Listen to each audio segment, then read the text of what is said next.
Let's move on now. Supreme Court will hear 1993 Mumbai blast convict Yakub Memon's curative petition today.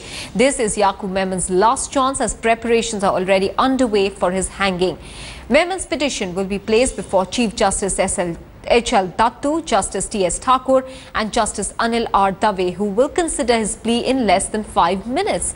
The petition is among 5 pleas listed for 140 this afternoon, and in his mercy petition, if in fact that is rejected, the prime convict in the 1993 Mumbai blast case could be hanged by the end of this month. What we understand is that the Nagpur Central Jail, where he's lodged, has already started preparations for his hanging, which is slated for, at the moment right now, for the 30th of July. But his curative petition will be taken up in the Apex Court at 1:40 this afternoon. Just a short while back, we spoke to senior lawyer Abha Singh, who defended Yakub Memon's case by saying that since this man surrendered of his own volition and has been languishing in jail for the last 20 years, perhaps the Apex Court might take a different view on the matter. Now, there are reports that Yakub Memon's cousin and that his local lawyer had met him on the jail premises yesterday. This was, of course, just a day ahead of his last legal attempt to escape the gallows. That is today, 1:40 is when his curative petition will be heard.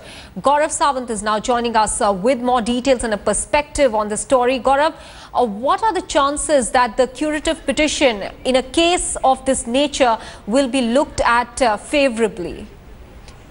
Well, that would depend on the majesty of the supremacy of the Supreme Court. You know, it is for them to take a call whether there are merits in what Yakub Memon says. But I spoke to a number of legal experts, including Ujjwal Nikam, and who was senior counsel in this case and a prosecutor in the 1993 blasts. And Ujjwal Nikam says that there is cast iron evidence of Yakub Memon's involvement in the conspiracy where 257 people were killed and over 700 were injured. He was involved not just in the conspiracy but also the planning of the Mumbai blasts.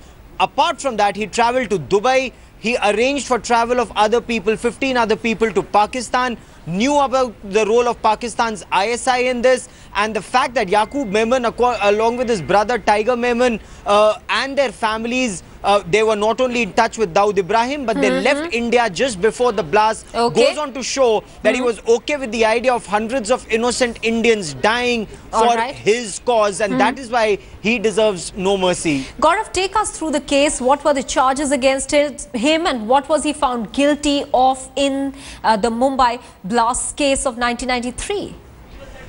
This was one case where the court decided that there was cast iron evidence against the accused. Now, there are other accused who were involved in the planting of the bombs, in the execution of this, and they were given sentences. But as far as Yakub Memon was concerned, this man was singled out for death penalty. And in the majesty of the Tada court and then the Supreme Court and then his petition once again, which went up all the way up to the President of India and has already been rejected by the President of India.